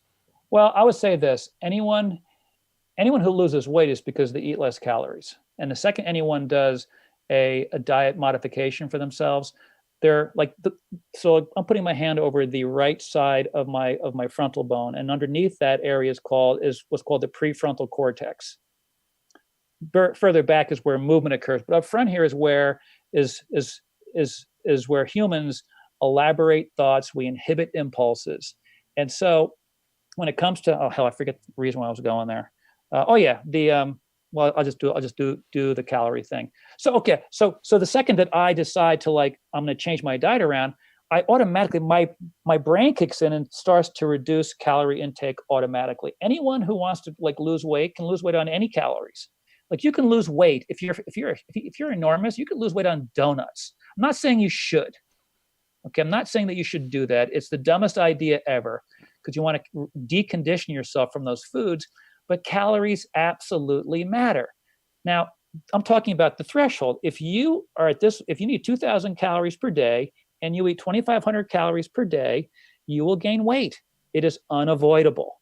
So if you want to maintain your body weight, well, then you got to be at your caloric need or less if you want to lose weight. And so it's not like a throwback to the 80s. It's just basic. I mean, it's just basic physiology that the scientists have made a bit of a mess of it because they say, well, fat is used differently. This is the way the ketogenic diet, blah, blah, blah. Okay, well, if you eat 5,000 calories per day of butter and ribeyes, you're going to be one big fat man in 6 months. I'll tell you that much. You will not be able to burn off the extra 2,500 calories while you're sleeping and stay the same weight that you are right now. So you'll be in ketosis, but you'll also develop diabetes and heart disease and perhaps cancer over time if you eat 5,000 calories per day of fat. And that just needs to get into people's heads. I don't understand why it's so sort of complicated. All right, let's see here.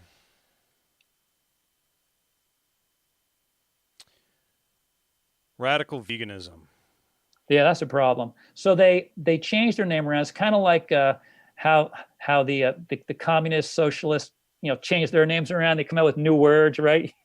The neo this, the this or the that. Well, vegan. When I was growing up, when I first learned about what vegetarian meant that you never ate anything animal. And then they came up with the word lacto-ovo-vegetarian to basically mean a modified vegetarian diet. And then they used the word vegan to mean what it used to mean in terms of vegetarian. So vegan now means nothing animal of any kind at all. So as opposed to just saying that, like that documentary called What the Health? Yeah. What a dumb movie. I mean, just the dumbest. They basically call it a plant-based diet, but a plant-based diet is, in their, the way they do it, is pure veganism. Now, if you look at, say, my diet will be plant-based. So I have a bowl of vegetation, and on top of it, I'm going to throw animal products. So that would be, the base is vegetables. I mean, that's what that word means, right? If you got, what's your house built on? Well, it has a slab, so it's concrete based. Right? Yeah, great point. But that is what that word means. So plant-based diet is really, I think, subversive. And well, so, of course. And well, and here's the thing is, one thing that I don't remember who it was with. It could have been with Dr. Davis years ago, but the vegans, the tractors and whatnot going through the fields kill so much of the wildlife, and then they, it's basically the religion is, or the religion. I just kind of let the cat out of the bag. The whole thing is it's virtue signaling, and it's a moral superiority complex. And, my having been a vegan for a while, all it did was land me in the hospital, because what you end up with eating is a lot of processed foods, a lot of grains, and a lot of legumes. And so, that's not stuff that you can sustain. And then your fats, okay, so what are you going to eat for fats? Let's say coconut oil. Okay, so you're going to import that from the other side of the world. Is that sustainable? Should we be buying, or partaking in a diet where half of your diet comes from the other side of the planet versus what you can attain locally? So all of that is a problem. But then, it's not really a vegan diet because what's probably sustaining them is all of the bugs and insects and all of that, everything that's the dead animals that are in their stuff. The mice, the foxes, the snakes, the birds, all of the small animals that live in all of the fields that these tractors run over, that they think they're so morally superior for only eating that particular way. Well, I would say that that's a bit of an outlier statement. Here's why. It's because I know lots of vegans. Yeah, somebody said bug lives matter. Yeah, but I would say that is, for some people, it absolutely is. It is a religion. It's virtue signaling, it's moral superiority. But for other people, like if you're a Seventh-day Adventist, they don't run around with their shoulders out, behaving all morally superior. I mean, some do, because those kind of people are everywhere. Hey, I went to a Seventh-day Adventist school as a kid, so yeah. So I know a lot of Seventh-day Adventists, or I did, and they were not that outlier population. Some people are just vegan for whatever reason. It works better for them. They believe it. So if you want to be a vegan, you still need to get fats in your diet. And so if I was to go vegan, I would whole hemp seeds would be a huge part of my diet. Macadamia nuts would be pretty much the only nut I would try to eat. I like other nuts, but macadamia nuts have the absolute best fatty acid profile of any nut there is. So what if you couldn't import macadamia nuts from Hawaii or from Asia and all of this stuff? What if everybody had to go back to eating locally? How long would they survive on a vegan diet? Maybe it would be very difficult. A few days or a week. In my opinion, it's the vegan diet's more of an urban religion. Yeah. Well, if you look at any culture, and really, I think a good example of this is you take. Remember that guy Andrew Zimmern, Weird Foods or whatever he was. He was on one of the cable channels where he would travel around the world and visiting different cultures and see what they ate. And they ate the weirdest like animal creatures you could possibly imagine. So animals I didn't even know existed. And then vegetation I didn't know existed, but I never saw in any of those shows. And of course, bugs. Oh yeah. Right? Well, I've interviewed what's her name, Daniela Martin on entomophagy, and I've had waxworm tacos and stuff like that. My son had to get the scorpion lollipop, obviously sugar in it, but he ate the whole thing. Yeah. So when you look at these cultures, none of them are vegan, or let's just say it's the rare outlier, and I can't even name one that is vegan. And so if you look at culturally around the world, going from the North Pole and then right down into southern Africa and Australia and then South America, you don't see people who are avoiding animal products. So I think it's a real problem. So for me, I would, if I had to live off the land, well, for me, since I'm near the ocean, I'd be fishing and then growing. I think that the best way, if you really want to get the best amount of calories you possibly can, is to grow sweet potatoes or white potatoes. And I say white potatoes because people get afraid of that one just because, oh my God, white potatoes, carbohydrate, blah, blah, blah. Well, if you look at the peasant populations in Europe in the 1700s to 1800s, the most healthy ones were the Irish. I mean, they were all beat up, but the Irish ate potatoes. They would get some fish, some cabbage, and what were the Brits and the French eating? It's not a correct quote, but Marie Antoinette, let them eat cake, right? So just flour. So they were getting bread, and other stuff was rotting. So they lived on, the British peasants and the French peasants were basically flour-based. The Irish, potato. So the best way, and you can grow so much more potatoes in a piece of land than otherwise. That's one way to really like beef up your calories. And sweet potatoes in particular have a very, very minimal glycemic penalty. They got a decent amount of fiber. They get all the phytonutrients. So that's a good way to go. But yes, it'd be very difficult. So for me down here in Florida, it would be, what's interesting? I didn't know this until recently, is that papayas in Central Florida and North Florida, if you get a freeze, they get hammered pretty bad. But you can grow them even into North Florida. You take off the green ones and you peel it off like you would peel off the skin of anything, and you can put it right through a spiralizer and get papaya linguine, which is highly anti-inflammatory. So if I was to just live off my property, I've got 50 food trees on my property. It's a small 1/6 of an acre growing area. I've got about 50 food trees, 7 papayas. They're ripening like crazy. But I would live on avocados, sweet potatoes, moringa, and the papaya linguine, and then fish. Well, and you got a couple of people in the chat saying, and you're leaving out gators.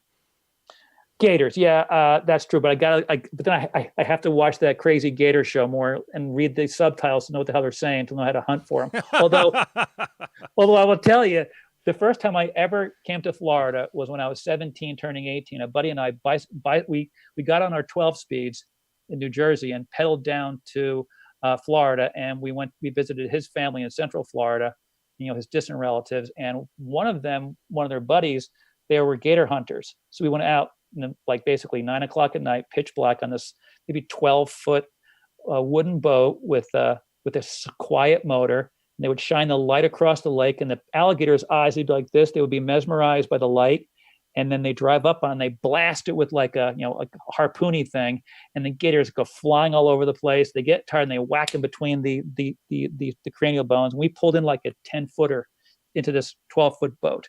So it's possible, but you need experience. So if that guy has that experience, well, then good for him. Seems like a dangerous. Dangerous. I'd rather just take a fishing pole and go out to the jetty and do it that way. Somebody asked, "Are you bragging, doctor, about your fruit trees?" Oh, well, but it's a good point though. Sustainability is really important. And so to me, like, why have grass when you can have food growing?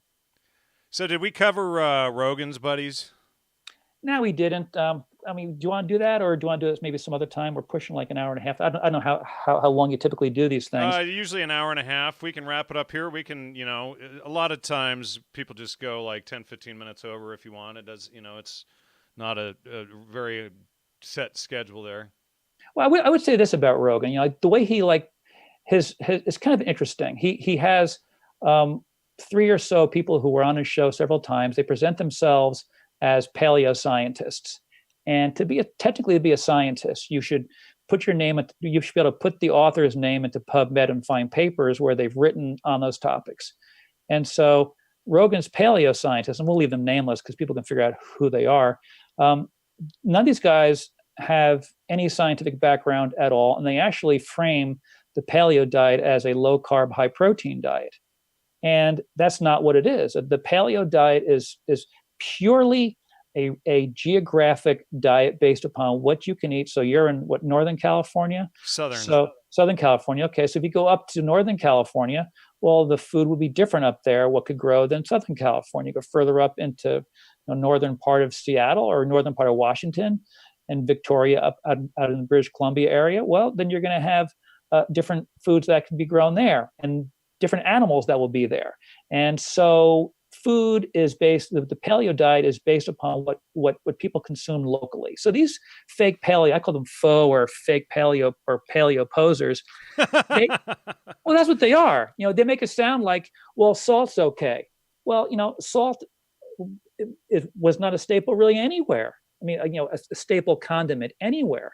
And I'm not saying that you can't use salt, but from a pure paleo way, it's basically identifying what people ate depending upon where they lived. And I can tell you, there wasn't much salt unless they extracted some salt from the ocean down in the South Pacific. I'm not saying that they did or they didn't, but where would you get your salt if you're living in Wyoming? I mean, I don't know if you can actually get that. So to say it's a salt diet, or if this small little outlier population ate some grains, well, that doesn't mean it's paleo. If you go from the Arctic Circle down to what's this? Is Argentina? That's the southernmost country in South America. Yeah, I mean, it's going to be a different diet completely. And so then Rogan has on another guy who's a keto guy, and the thing about this whole keto craze is this kind of disingenuous in many ways because when the keto diet was called the Atkins diet, nobody wanted to do it, and the Atkins diet was Atkins slipped and hit his head on the concrete and died from it. And so therefore it was a bad diet, Right. Yeah. I mean, that just shows that people are stuck in grammar and they don't have any logic, right? They have no logic at all, much less any never mind, it was a snowstorm. He slipped on the ice, hit his head on the concrete and died a few days later, Plus the guy was overweight for sure. So you can become obese on a ketogenic diet if you eat too much calories. It's that simple. So before it was keto, it was Atkins, and nobody was out there saying Atkins is great, just do the high fat thing. And in fact, Atkins, when his book first came out, at least when I first read it, you go to the pharmacy, get your keto strips, and you pee on them until your keto sticks turn purple. Now you're in ketosis. So why is it only popular now versus back then? It's because people don't think for themselves. So Rogan has on this keto guy who's in a lot of papers, but he was not a keto researcher from the start. He kind of fell into it because the movement was already going on. I'll leave his name unmentioned as well. So if any of your listeners want to read read and listen to the proper keto people to listen to, the best guy to start with, his name is Stephen with the P-H-E-N, Stephen or Stefan. It's not Stefan, it's with P-H-E-N, Stephen. Phinney, P-H-I-N-N-E-Y. So he got his MD PhD back in the late 70s, and he fell into doing, for whatever reason, ketogenic diet research. So I think his first paper was published in 1980, and virtually nobody knows who Stephen Phinney is out there in keto land when they're busy bragging about them being the keto masters. Very few people know who Lauren Cordain is when they say, well, I'm a paleo person. A lot of these stupid paleo recipes, they're so high in calories, you become obese on these dumb, particularly these paleo desserts. Give me a break.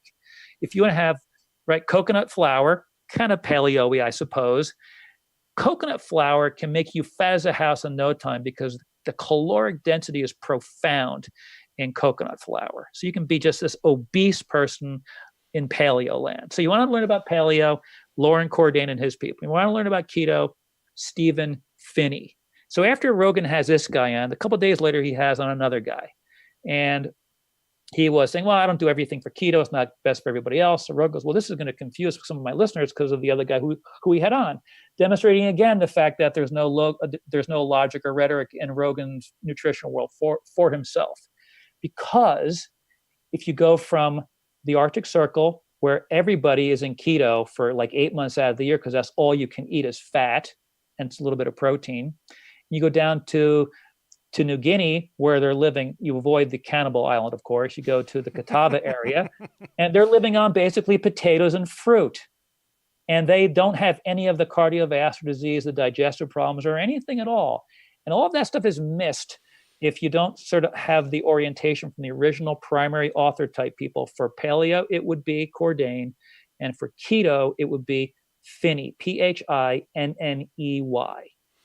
What do you think of Dr. Kate Ram-Blue's research? I don't know who that is.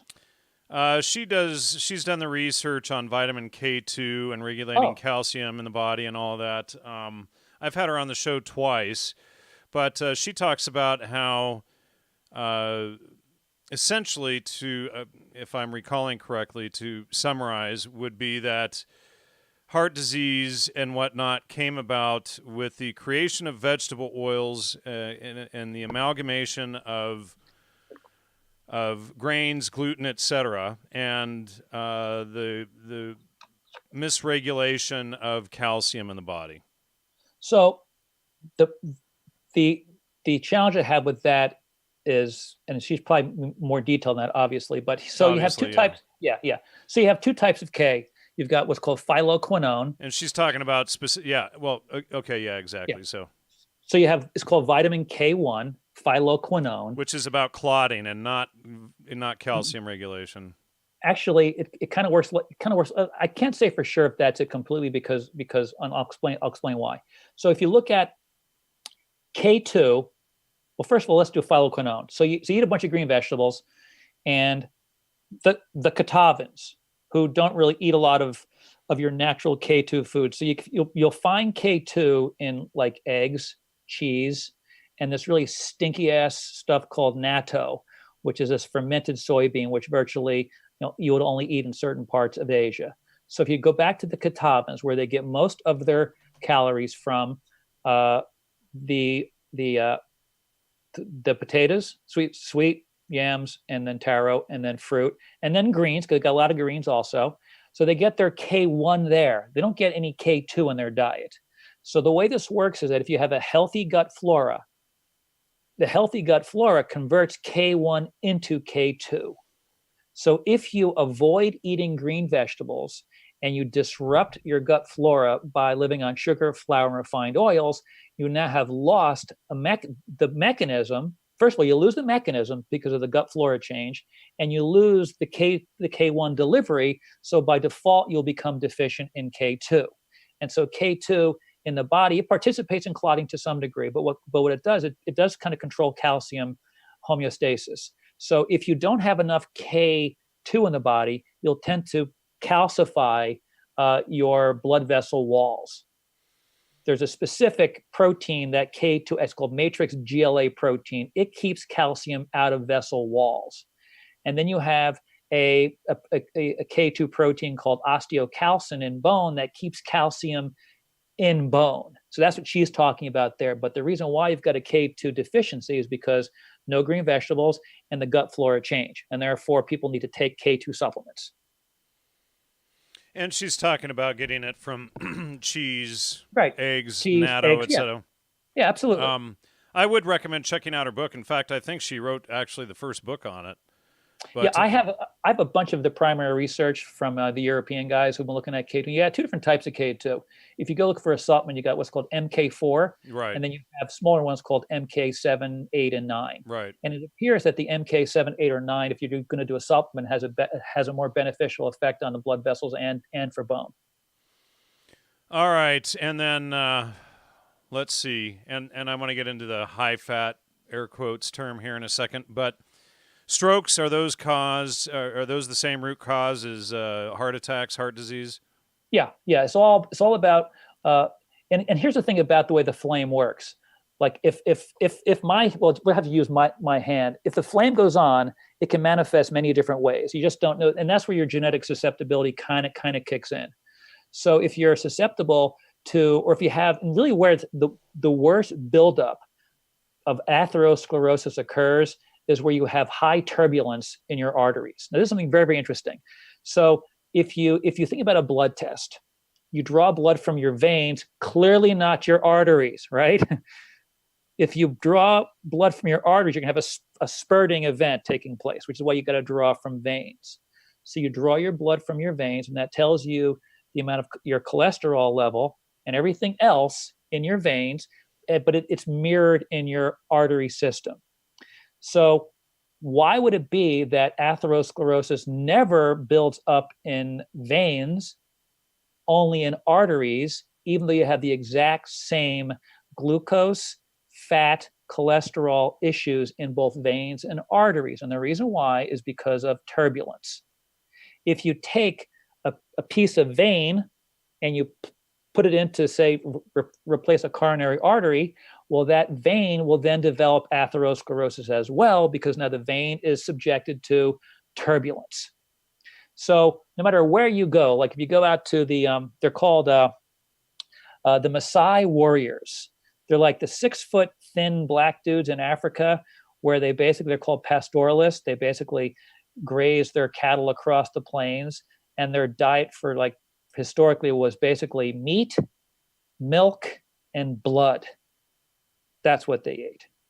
And so when a researcher went down there and went over there and looked at them, he found that there was atherosclerosis, but they had big, wide open arteries. And so why would they not develop atherosclerosis? Well, they had the turbulence, but they didn't have the pro-inflammatory factors that we have otherwise. So the best way to look at this would be, have you heard the term tendinopathy before? Well, certainly osteoarthritis. So if you look at osteoarthritis in terms of its chemistry, and you compare its chemistry, you take it as chemistry and you say, well, what is this disease?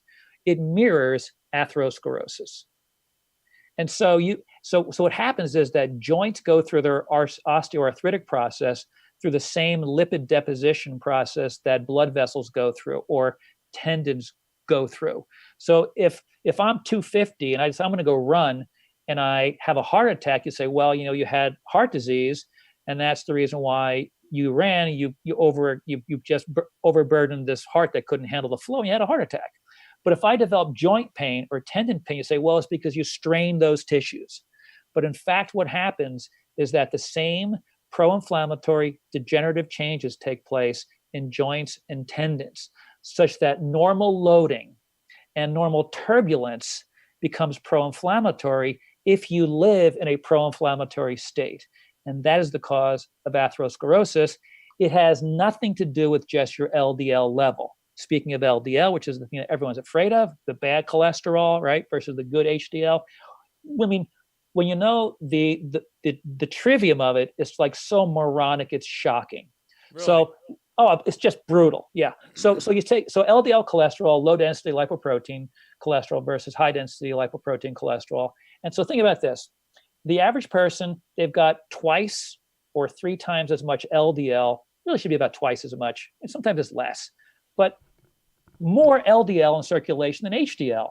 If LDL was so bad, why would we have not biologically altered the production of LDL so that we stop killing ourselves?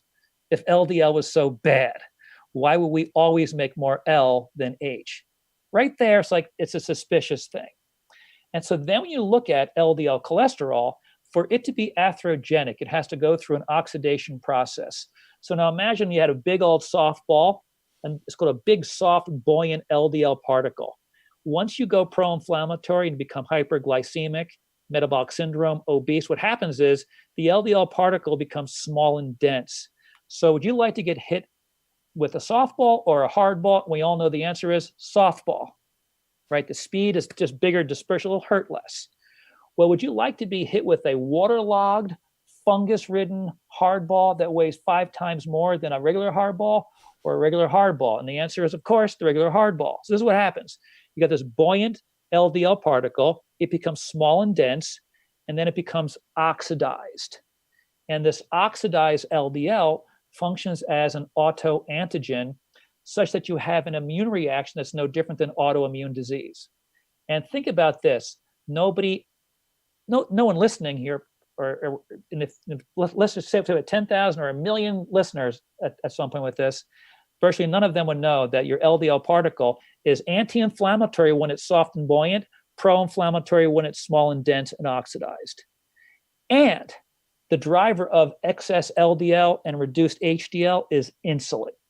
And no one taking a statin drug is saying, hey, listen, this statin drug is blocking the enzyme in the cholesterol pathway that insulin stimulates. So stop eating sugar, flour, refined oils, move your ass, get your weight back to where you were when you were younger than 25 years of age, assuming that was when you had a proper body weight. That was a mouthful. Now, all of this stuff, now when were vegetable oils introduced? What about 1910, 1915, 1920? I think the first one out was a Lardy Crisco-y oil thing. It was a vegetable base. I think it was some type of trans fatty, nasty. I forget what year it was. Coagulated nastiness. I remember this. But it seems that you mentioned her earlier from Weston A. Price Foundation. Sally Fallon. She had studied. The first heart attacks began immediately after vegetable oils were released onto the market. I have a hard time believing that that's the case. And the reason why is because if you fatten yourself up and don't move, you can have a heart attack on butter and broccoli. So I would say this, though, if you look at your trans fats and her, so Sally Fallon is not a typical scientist, but she did some work with a woman named Mary Enig. Yeah, correct. And Mary Enig is a lipid chemist. Right. Right. She's really good. She passed away recently, maybe within the last 5 years. And she wrote I can't remember the name of her book, but it's an excellent book on fats. So I would recommend Mary Enig's book on fats. That's a fantastic book. So Mary Enig was one of the first who along with other researchers back in the early 70s, identified the pro-inflammatory reactions that occur with your trans fatty acids that are made from the partial hydrogenation process. And so that certainly accelerates. And what they found is the people who already have this is not an Enig or a Fallon deal, but this is the standard literature.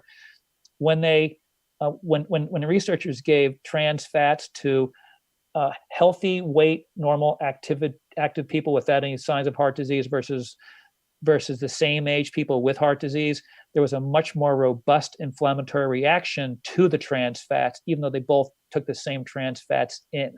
So when you're lean and healthy and DeFlamed, as I call it, you're much more resilient to all types of pro-inflammatory insults. What about going off? Well, it's just following on the same lines. What about Dr. Udo Erasmus's book, Fats That Heal, Fats That Kill? What do you think of his research? I think that his book is good. I'm not crazy about his oils, where his oil concoction, to me, contains too much omega-6s. If you're going to take any oil supplement at all, it should be just a little bit of a EPA DHA and avoid the rest of it. And then get your other fatty acids from like olive oil and butter. So I don't like that part. You're not against olive oil as long as you don't cook with it. Yeah, I mean, I really think that cooking with oil at low temperature is the best way to go. I mean, if you think about the Italians and the Greeks forever and ever and ever, I mean, if you look at a traditional Italian kitchen and the way they cook, they're not burning the crap out of their olive oil. I mean, it's not like a heavy burning, smoking thing. Right. So no, I'm not opposed to that. I just think that we need to temper our caloric intake because pretty much everybody is overweight. And so olive oil is good. Not if you have 300 calories per day of it on top of a high calorie diet already without getting rid of other calories. So it all depends upon the caloric intake. And the best way to do this in terms of markers, if you get a tape measure and do waist hip ratio, so you get like around your belly button, or a little bit above or a little bit below where it's the fattest, and then right around your hips where your hip bones stick out, where you pick up most of the glute mass. You do your waist, you divide it by your hips. And for women, it should be below 0.8, and for men, it should be below 0.95. Anybody who's above that, unless they're an outlier, we're going to forget about those guys. Anyone who is, for the average person, which is the vast majority, that is the perfect way to identify your inflammatory state. It turns out that when your waist-hip ratio starts to soar, blood sugar correlates with it, hemoglobin A1C correlates, C-reactive protein correlates with it, circulating endotoxin from the gut correlates with it. So that is the greatest simple way to identify if you're a flamer or not. And then if you want to get below 0.8 and you want to be below 0.95 if you're a guy. Yeah. A little nutrition humor is always fun, All right. Yeah. And then the high fat term still scares people for no reason, and when I started going high fat, this was 2011, 2012.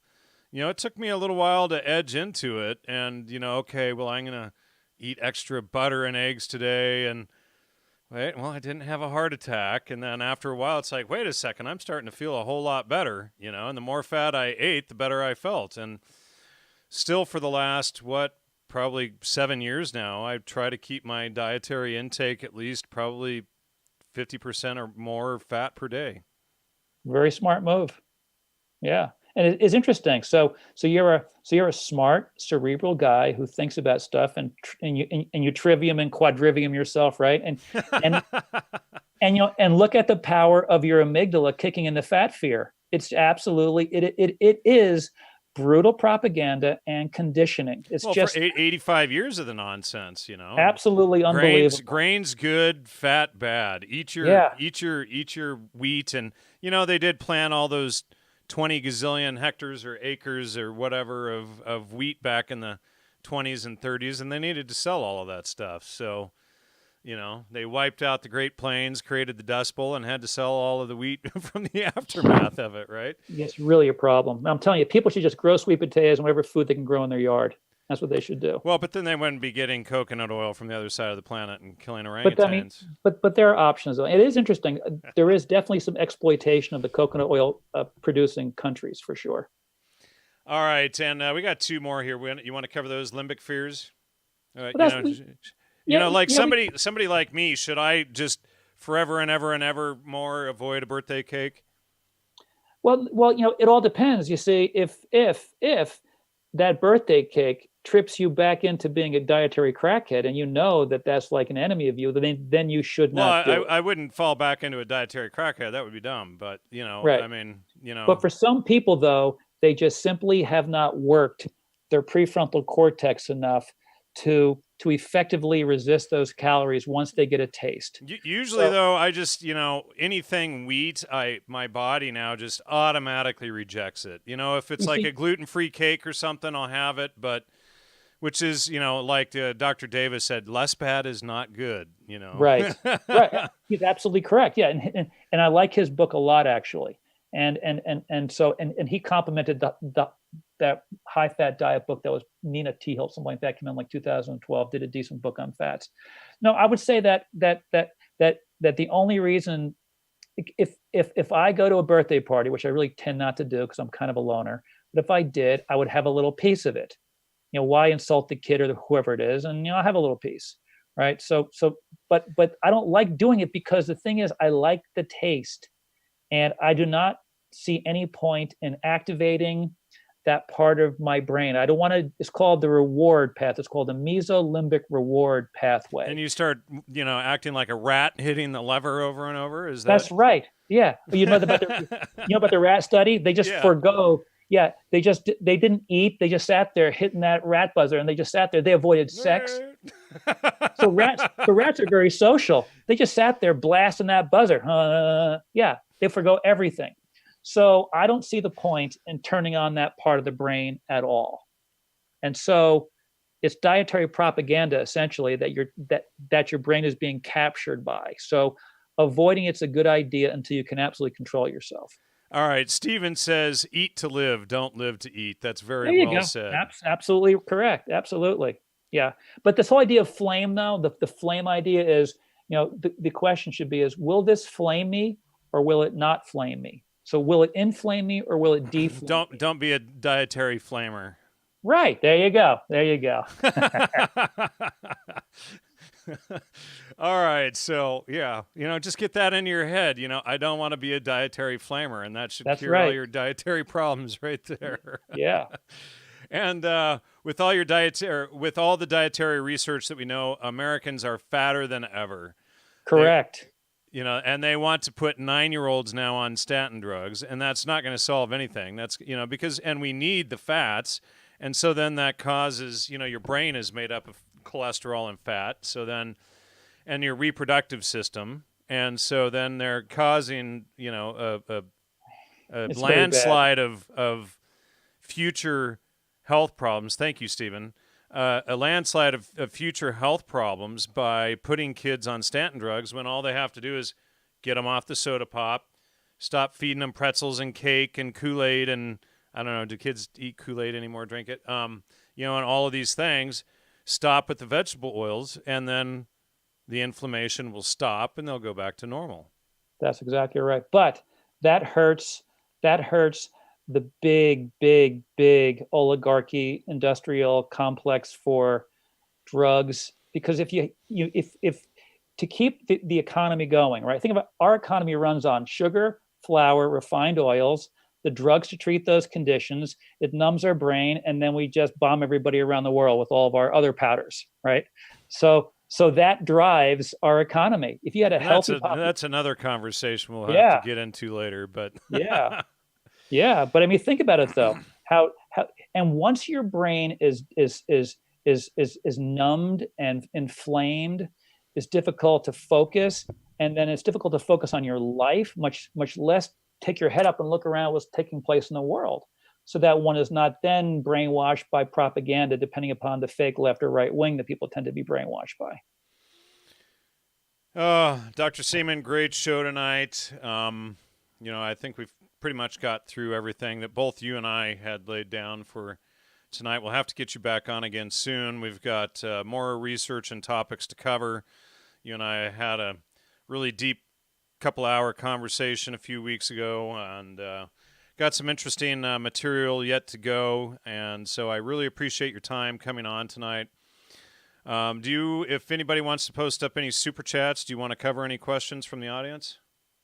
Absolutely, whatever you want. If anybody's out there, otherwise we're probably going to wrap it up here. And, thanks for all of the comments and great participation tonight. And Brian says, Brian, you don't need to say that. He says, Seaman.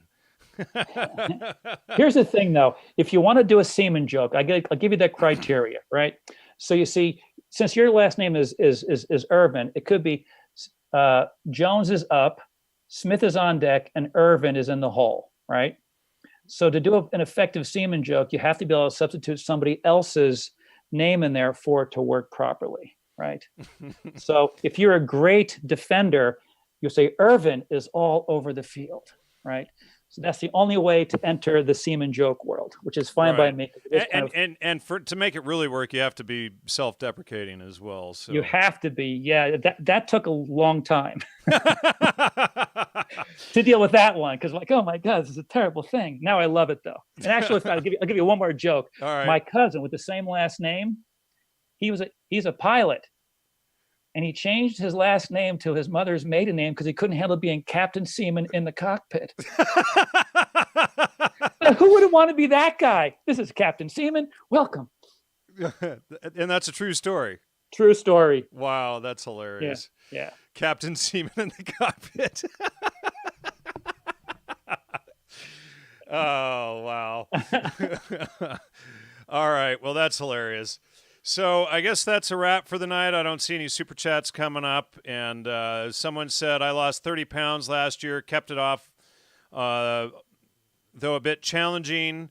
Weigh what I weighed in 1980. Feel amazing. Think clearly. No BS. Deeply spiritual process. Transformative. And I know that's the case for a lot of people in the audience. And there's a lot of people in the audience that have followed me from the beginning when I, was doing shows from the hospital in Peru. Oh, wow. I actually did a show from the hospital, from the ICU in Peru. And, it's like, and the doctor came in and said, well, I have good news and bad news. What do you want first? Well, the good news is, I can cure you. And in Peru, they're allowed to use that word. But the bad news is I don't think you'll live through the night. Jeez. So actually, and they were expecting me to die on my son's birthday. So that was tough. Yeah. So happy third birthday, son, But anyway, thanks everyone, and good night, and thanks for all your support. Go to logosmedia.com to support the show. David, what is your website? DeFlame.com. DeFlame.com. So don't be a flamer. Get deflamed at DeFlame.com. There you go. And there's all sorts of jokes of semen in the cockpit and everything else that can go along with that. Awesome. All right, everyone, everybody, good night, and see you next week.